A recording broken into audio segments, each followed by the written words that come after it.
Señor, te damos gracias en esta mañana.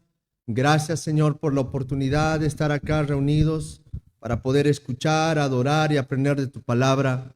Ruego, Señor, que en tu misericordia puedas obrar, Señor, en nuestros corazones, en nuestra mente, tanto así en los niños, Señor, como en todos los acá presentes. De la misma forma, ruego, Señor, por mi vida, para que tú puedas asistirme, Señor, y yo pueda ser, Padre, fiel a tu palabra, profundo en ella. Por favor, te lo ruego, mi Dios. Todo esto pido y encarecidamente, Señor, en el nombre de Cristo Jesús, nuestro Señor. Amén.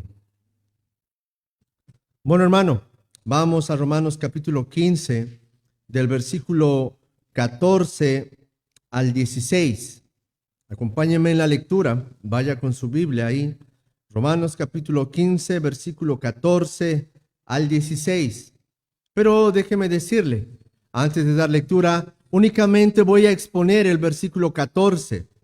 No voy a exponer más allá de eso, pero es necesario tomar tal vez un poco de la idea de estos pasajes. Así que damos lectura. Dice así: pero estoy seguro de vosotros, hermanos míos, de que vosotros mismos estáis llenos de bondad, llenos de todo conocimiento, de tal manera que podéis amonestaros los unos a los otros. Mas os he escrito, hermanos, en parte con atrevimiento, como para haceros recordar por la gracia que de Dios me es dada, para ser ministro de Jesucristo a los gentiles, ministrando el evangelio de Dios, para que los gentiles les sean ofrenda agradable, santificada por el Espíritu Santo. Hermanos, en esta mañana el título del sermón es La gloria de una verdadera iglesia.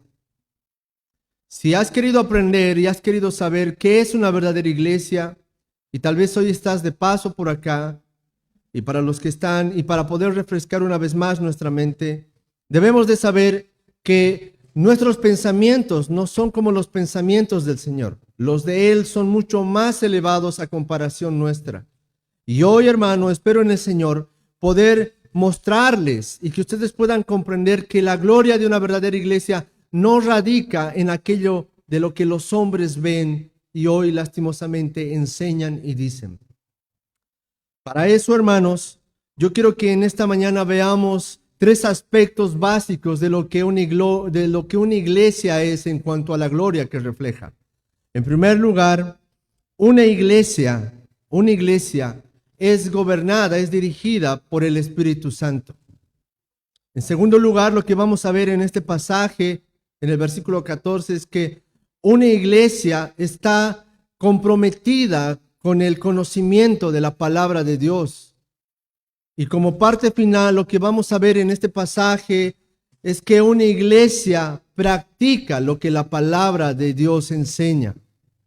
Así que, querido hermano, amigo, quiero que prestes atención en esta mañana, que podamos ver qué es lo que da gloria verdaderamente a una iglesia. Hermano, muchas veces vamos a ver que para algunos hombres la gloria de una verdadera iglesia radica en los edificios grandes que puedan tener. Hay muchas iglesias que se gozan, y bien por ellos, en las cosas que adquieren. Templos hermosos, templos grandes, donde tienen todo y no les falta nada.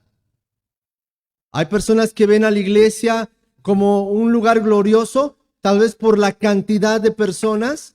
Hay otros que se jactan y dicen somos 500, como si esto fuese darle gloria a Dios. Otros ven las partes materiales de un edificio. Hermano, una vez más, los pensamientos del hombre están alejados de lo que Dios mismo dice acerca de lo que una iglesia es en cuanto a su gloria. Ahora debemos de entender, hermano, qué es lo que da gloria a una iglesia, qué le da buen nombre a una iglesia, qué le da honra a una iglesia. ¿Será todo lo que he mencionado? ¿Será la cantidad de personas? ¿Será el edificio hermoso que tengan, la propiedad que han adquirido? ¿Eso le dará buen nombre a una iglesia? Hermano, espero que estés prestando atención y puedas saber y tal vez con esto reconocer a una verdadera iglesia. Una iglesia no es aquella que tiene todo y no le falta nada. Una iglesia es aquella que lucha y procura por estar gobernada por medio de la palabra de Dios. Lo que vamos a ver, hermano, en un principio es que Pablo va a acercarse a los hermanos en Roma para querer compartir una verdad, pero esta verdad debe de ser progresiva por medio de la respuesta de la palabra. ¿Sabe, hermano? Cuando terminamos la anterior exposición, vamos a ver que Pablo va a decir: recíbanse los unos a los otros, ya no tengan conflicto, ámense, quiéranse, perseveren en el camino. Pero Pablo ahora no está diciendo o no ha dicho todo eso como para desmerecer a los que están en Roma. No les ha dicho ya las diferencias que tienen, corríjanlas. No, Pablo tiene un propósito en especial y lo hace con amor. Eso es lo que vamos a ver. Pero también, hermano, yo quiero que vea que muchas veces lo que Pablo nos muestra en esta carta no es lo que las iglesias hoy día enfatizan. Muchas iglesias están llenas de actividades, de quehaceres por querer conseguir muchas cosas. Y está bien para ellos. Pero el propósito de una iglesia, hermano, a diferencia de lo que vemos hoy y lo que nos muestra Pablo en este versículo, es abismal. Es abismal. Muchas veces en el nombre del Señor se ha hecho mercadería, se ha hecho negocio, tomando a las iglesias como medio para eso. Pero vamos a ver cuál es el verdadero propósito. Hermano, Pablo no desestima a los hermanos en Roma. No los trata como inferiores, no los trata como cristianos de segunda clase. Él los trata como suyos propios y ahora va a mostrar el corazón pastoral y la preocupación y la seguridad que él tiene. Yo quiero que en esta mañana podamos ver la primera parte de estos 2/3 que he mencionado hablando acerca de este versículo. Pablo va a decir, y quiero que mire usted su Biblia en el capítulo 14, en el versículo 14, hermano, y vea lo que dice. Pero estoy seguro de vosotros, hermanos míos. Hermano, esta parte es muy importante. Pablo dice, estoy seguro de vosotros. Pablo conoce el contexto de la iglesia allá en Roma. Sabe las dificultades que hay. Pero hay algo que Pablo también reconoce. Él dice, yo estoy seguro de ustedes. ¿Cuál es la seguridad que tenía Pablo? Dice que la fama de la iglesia de Roma había corrido por todo el mundo conocido. Pero la fama de esta iglesia en Roma no se basaba en los grandes templos, la cantidad de miembros, las cosas que tenían, no. La fama de esta iglesia de Roma que había recorrido el mundo y había llegado al oído de Pablo era por la forma en la cual vivían conforme a la Escritura. Esa fama es la que toda iglesia debe de buscar. Es por eso que Pablo dice, yo estoy seguro de vosotros. Aunque tengan problemas, aunque tengan dificultades, yo estoy seguro. Hermano, eso nos hace ver una cosa particular. Que no hay iglesia perfecta. Y una iglesia, hermano, siempre va a tener de alguna forma dificultades. No van a hacer todas las cosas como uno quiere. Pero esto no nos da el pie a hacer lo que uno quiera.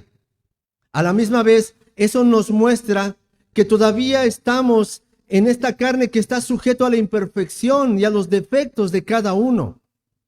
Pero a la misma vez, por mucho defecto que pueda haber en algunos o en otros, hay alguien que está seguro de lo que ha empezado en nosotros y ese es Cristo. Así como Pablo dice, yo estoy seguro de ustedes.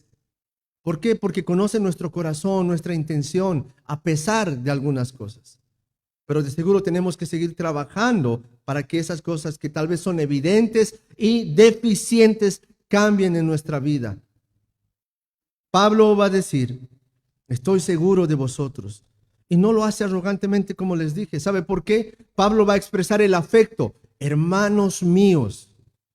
Pablo no llamaría hermano mío si no estuviese seguro de que los que están en Roma fuesen cristianos. No les diría hermanos.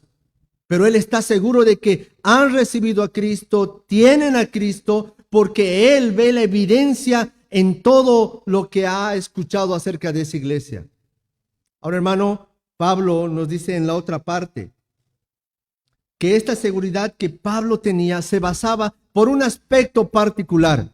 Pablo dice: pero estoy seguro de vosotros, hermanos míos, de que vosotros mismos estáis llenos de bondad. Hermano, hay algo que es tan interesante en la vida del cristiano que debemos de reconocer que las iglesias también deben de tener eso. En primer lugar, Pablo dice que él reconoce que están llenos de bondad, llenos de bondad. Ahora, hermano, la palabra que se usa ahí es pleromai, que quiere decir ustedes están completamente tomados, absorbidos, desbordantes, rebosantes de bondad. Ahora, hermano, ¿qué nos quiere decir Pablo con eso? ¿A qué bondad se refiere? ¿De qué está hablando? Hermano, cuando dije en un principio que lo que vamos a ver de una iglesia y lo que va a caracterizar a una verdadera iglesia y su gloria es el Espíritu Santo gobernando, dirigiendo esa iglesia. Y la bondad es parte evidente de todo eso. Acompáñeme, hermano, a la carta a los Gálatas, al capítulo 5, versículo 22. Gálatas, capítulo 5, versículo 22. Va a decir el apóstol Pablo: mas el fruto del Espíritu es gozo, paz, paciencia, benignidad, bondad, fe. Hermano, esto es una vez más interesante. Pablo está describiendo uno de los aspectos que caracteriza al Espíritu Santo y es la bondad.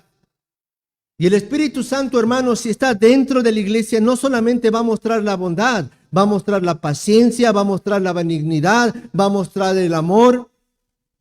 Pero ahora, hermano, yo quiero que comprenda que algo sucede en nuestro contexto. A diferencia del tiempo de Pablo, hoy ser lleno del Espíritu Santo se comprende de otra manera. Para algunas iglesias, hermano, para algunas, y lo digo con respeto, pero debo ser sincero, para algunas iglesias ser llenas de bondad, del fruto del Espíritu Santo, no es más que en algunos casos activismo, en otros casos desorden. En el primer caso, hermano, una iglesia que entre comillas se llena del Espíritu Santo siempre está haciendo. Hermano, no está mal el hacer, pero si esa es la parte fundamental de tu teología, que el hombre sea el centro de todo y para todo, hay algo que no está bien.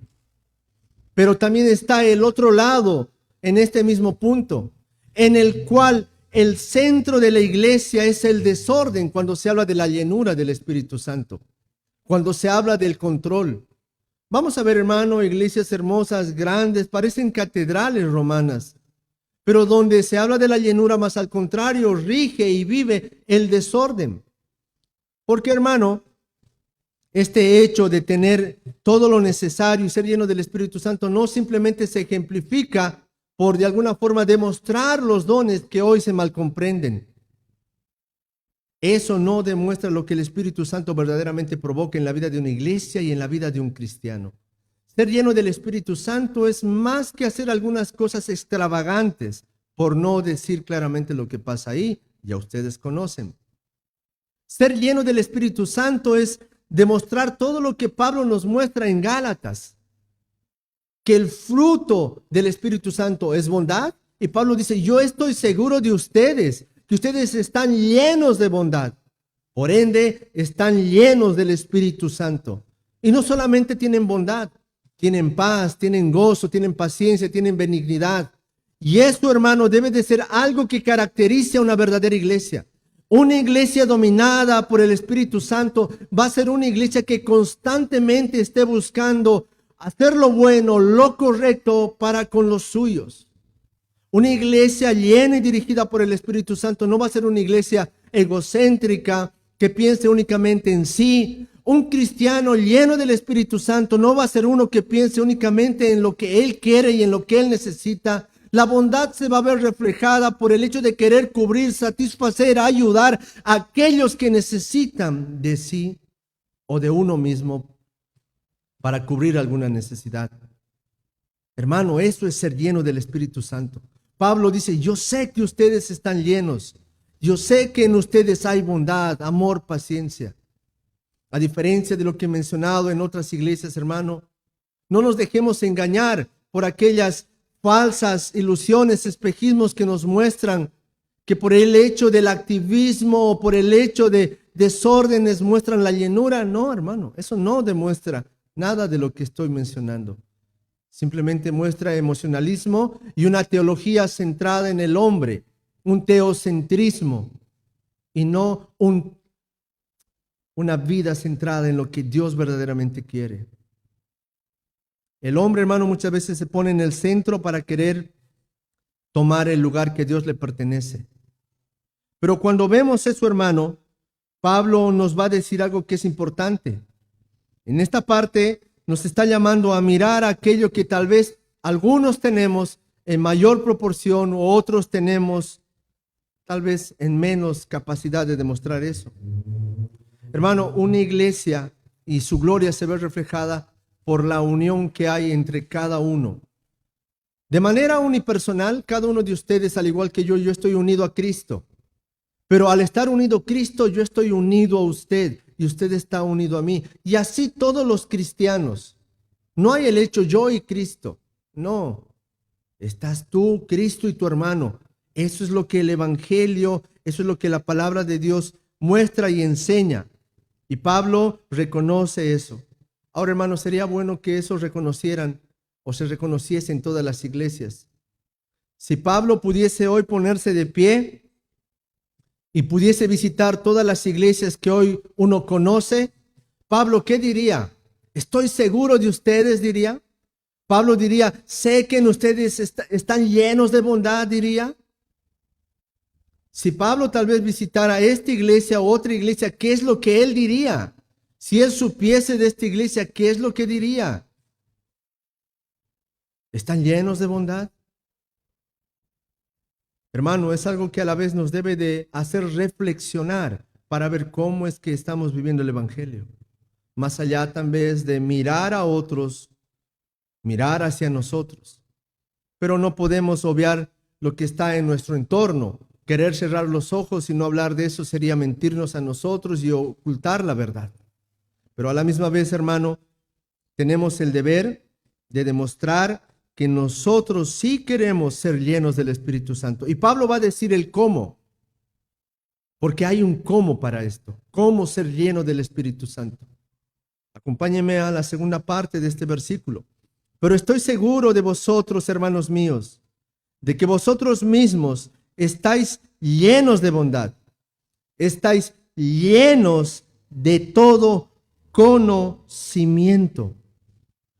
Pablo de alguna forma nos va a mostrar ahora la forma en la cual una iglesia puede ser rebosante, no solamente en bondad, sino en todas las demás cosas.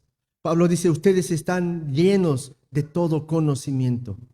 Hermano, a diferencia de muchas iglesias, lo que una iglesia verdadera y lo que dé gloria a ese lugar va a ser el hecho de que van a querer conocer más de Dios.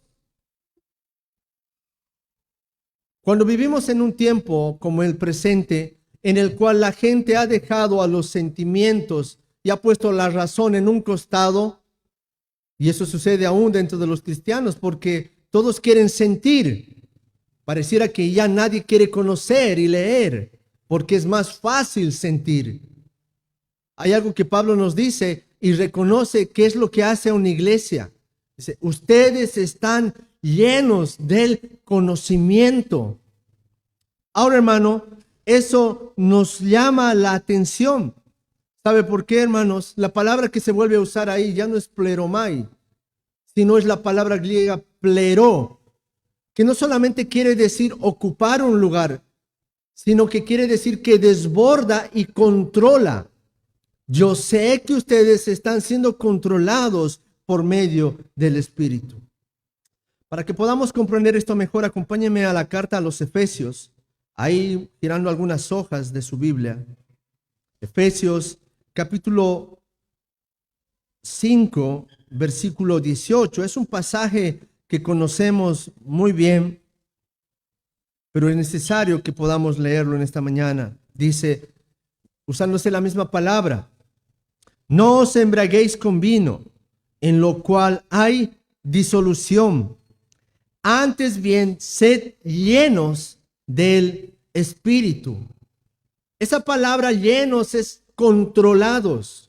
Y Pablo dice, yo sé que ustedes están siendo controlados y por el Espíritu Santo. Por tal motivo ustedes tienen todo el conocimiento.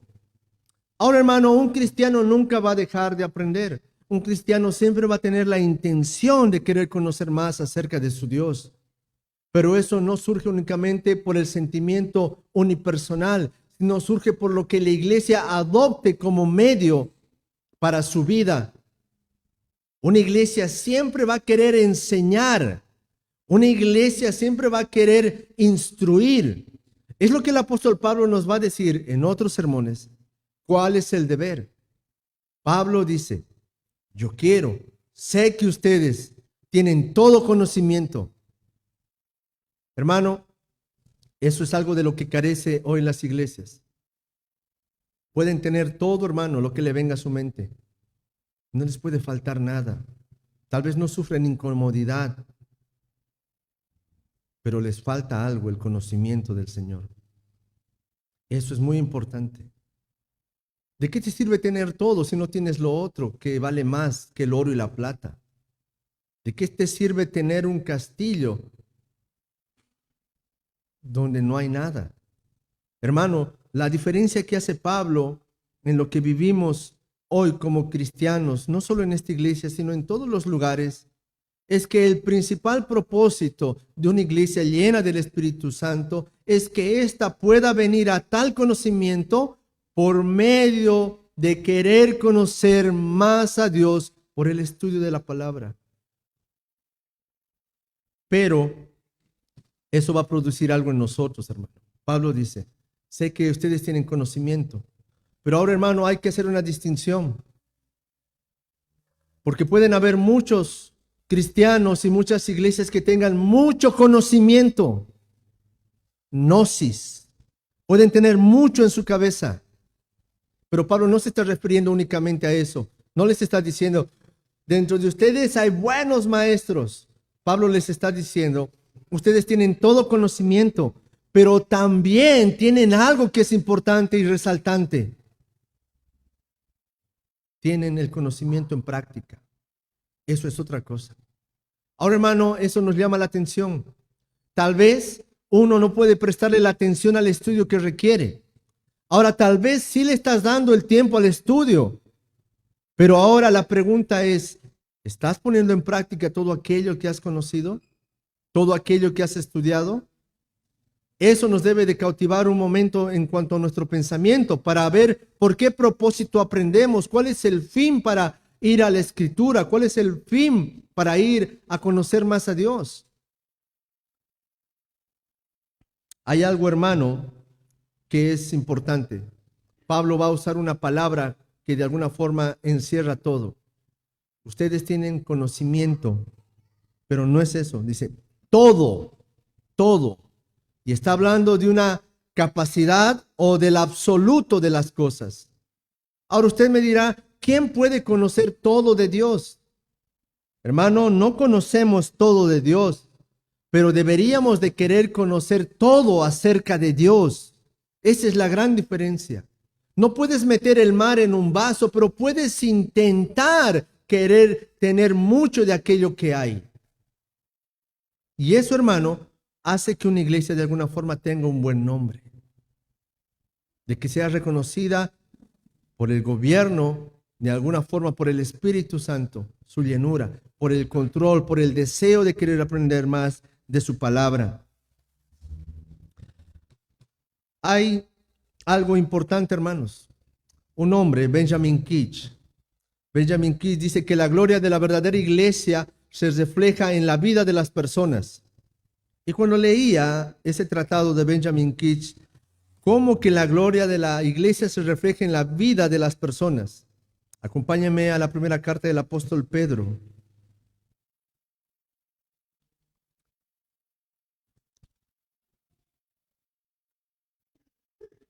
En la primera carta del apóstol Pedro, el capítulo 2.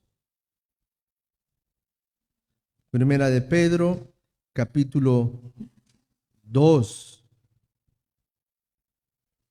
versículo 5. Vosotros también, como piedras vivas, sed edificados como casa espiritual y sacerdocio santo, para ofrecer sacrificios espirituales aceptables a Dios por medio de Jesucristo. Pedro nos está diciendo que nosotros somos piedras vivas, que formamos parte del templo de Dios, de la casa de Dios. No es el lugar donde habitas, es el lugar que ocupas. Ahora, hermano, yo quiero hacer una breve reflexión en cuanto a esto. Si usted alguna vez ha visitado algún lugar arquitectónico antiguo y usted ha visto esas estructuras, esos edificios, esos templos que tienen piedras, ¿verdad? Una sobre otra.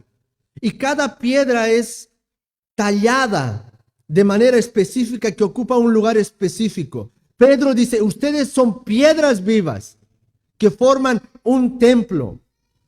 Pero ahora, hermano, ¿cómo esas piedras toman la forma que deben de tener para ocupar el lugar que tienen que tener? Hermano, dice que el cincel y el martillo es la única herramienta que forma y da lugar a una piedra para que ocupe ese punto estratégico. Hermano, una iglesia que está gobernada por el Espíritu Santo no es una iglesia que anda en desorden. Una iglesia que es gobernada por el Espíritu Santo es una que va a la palabra de Dios para buscar instrucción, para querer buscar conocimiento. Pero una iglesia que quiere reflejar la gloria de Dios, esta va a demostrarlo por medio de la disciplina.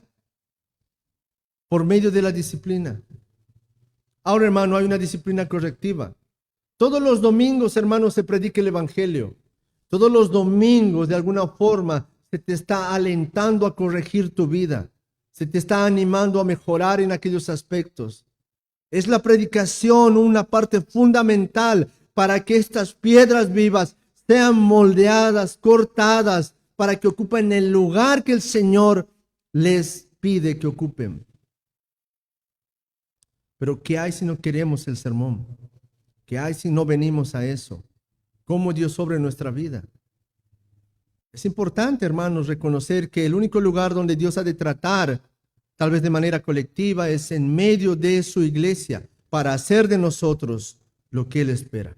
Un templo santo, una casa espiritual. Y dice, ¿para qué?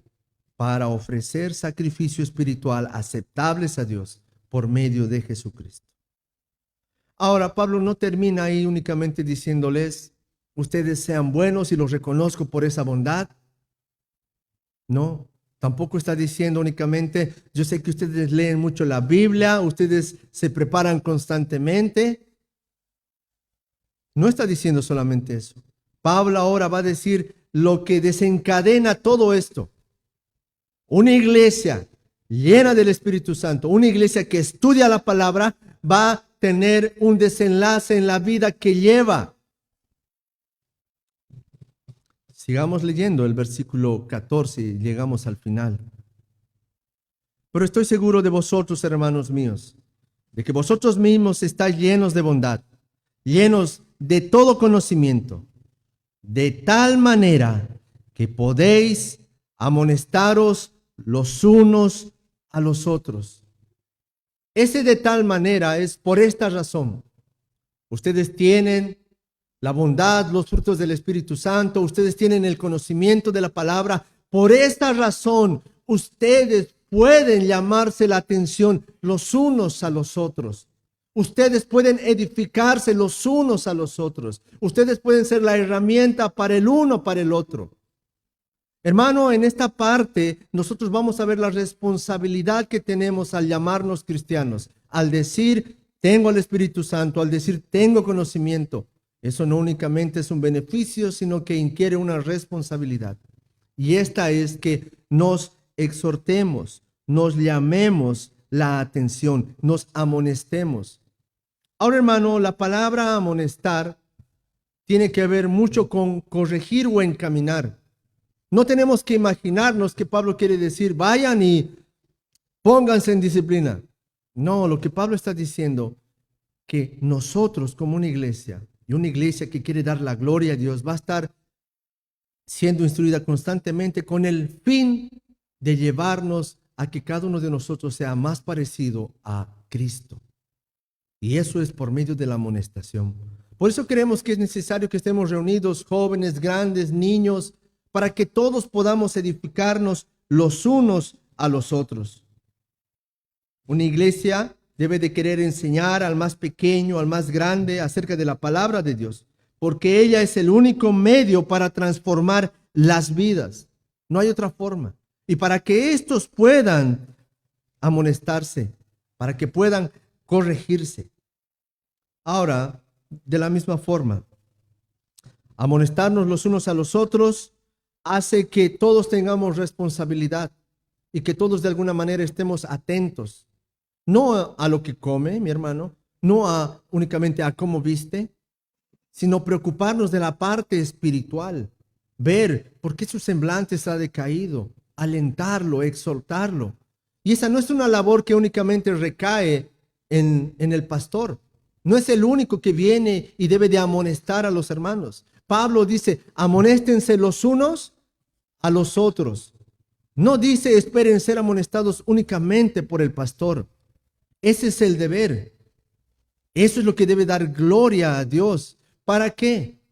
Para que nos corrijamos, para que pueda haber una exhortación sana, para que una iglesia dé la gloria a Dios por medio del orden, por medio de la disciplina, por la forma en la cual vive, por la forma en la cual se conduce, por lo que hace. Y no porque tiene un lindo edificio donde hay un desorden fatal, o no un lugar donde se hace comercio. Eso es importante.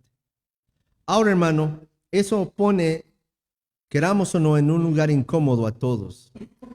¿Quién quiere que venga? ¿A quién le gusta ser amonestado? Pero sí, tal vez nos gustaría amonestar a alguno. Y tal vez en este momento venga alguien a tu mente. Pero lo que tenemos que entender, hermano, es que nosotros tenemos una responsabilidad. Una iglesia que comprende claramente la eclesiología y el compromiso entre los miembros no va a ser como que nada pasa. No va a ser que, bueno, es así. No. Una iglesia que ha comprendido qué es ser miembro de una iglesia reconoce el pacto que ha hecho delante de Dios el uno por el otro. Porque en un momento cada uno de nosotros ha de rendir cuentas acerca de su hermano. Eso, hermano, nos lleva a ver la vida en comunión que debemos de tener, la vida de hermanos, la vida de comunicación, la vida de oración que debemos de tener. Eso, hermano, hace que al terminar la reunión no todos podamos salir huyendo.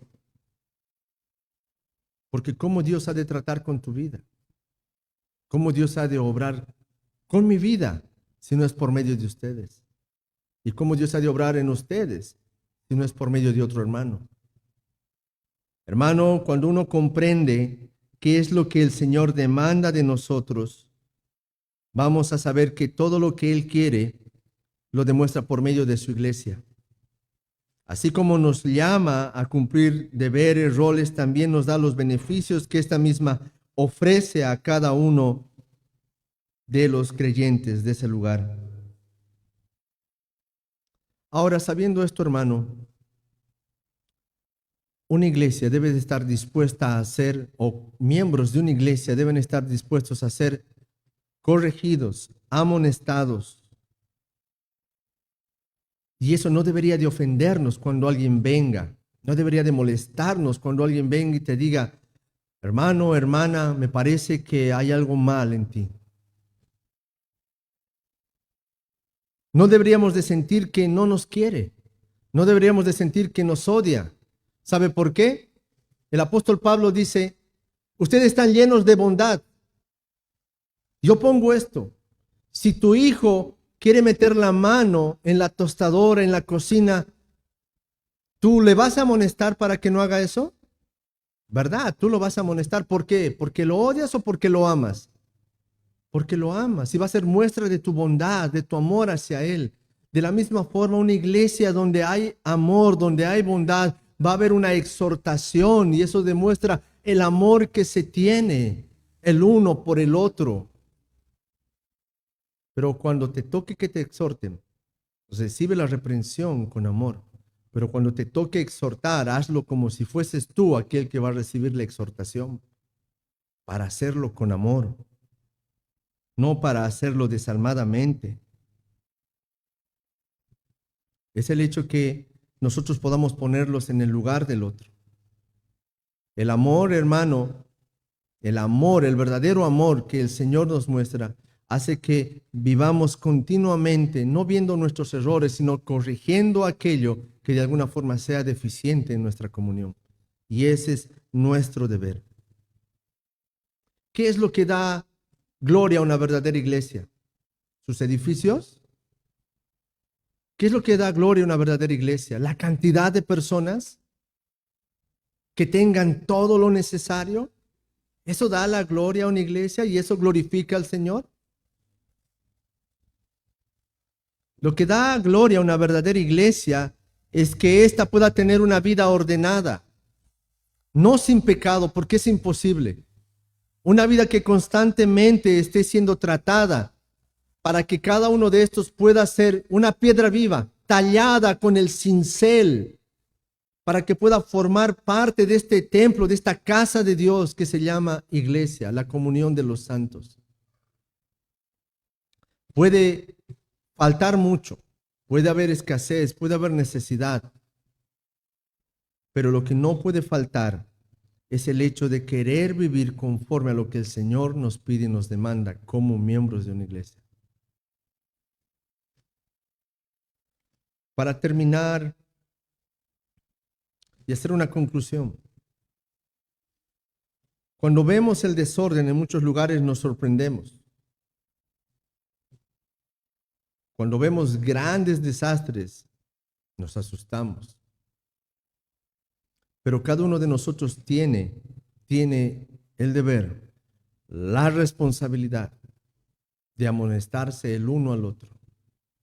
Y saber que eso debe de ser con amor, muestra la bondad, muestra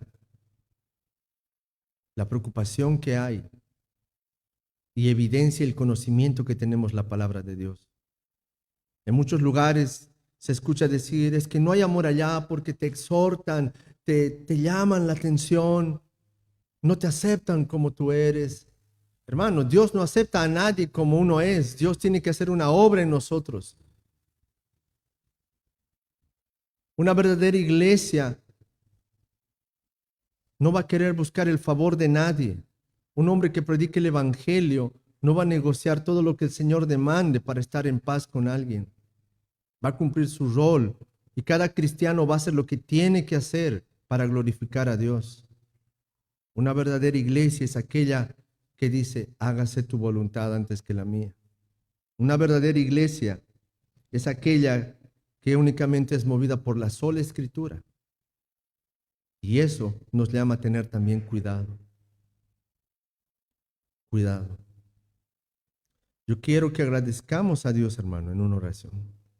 Y que Él nos dé fortaleza para hacer lo que espera que seamos. Y caminemos y crezcamos a hacer lo que Él espera que podamos ser. Oremos al Señor. Señor, te damos gracias en este día. Gracias por permitirnos estar acá, compartir tu palabra. Rogamos, Señor, que tú puedas ayudarnos a perseverar en el camino al cual nos has llamado. Señor, conocemos, Padre, tu palabra y conocer no es suficiente. Ayúdanos, Señor, a que esta misma pueda controlar nuestra vida. Ayuda a esta iglesia a mantenerse, Señor, firme, Padre, como hasta ahora por tu palabra. Ayuda, Señor, a mis hermanos. Ayúdame a mí, Señor, a poder ser más parecido a ti, Señor. Gracias te doy en este tiempo por mis hermanos y por esta iglesia. Y todo esto ruego y pido en Cristo Jesús. Amén.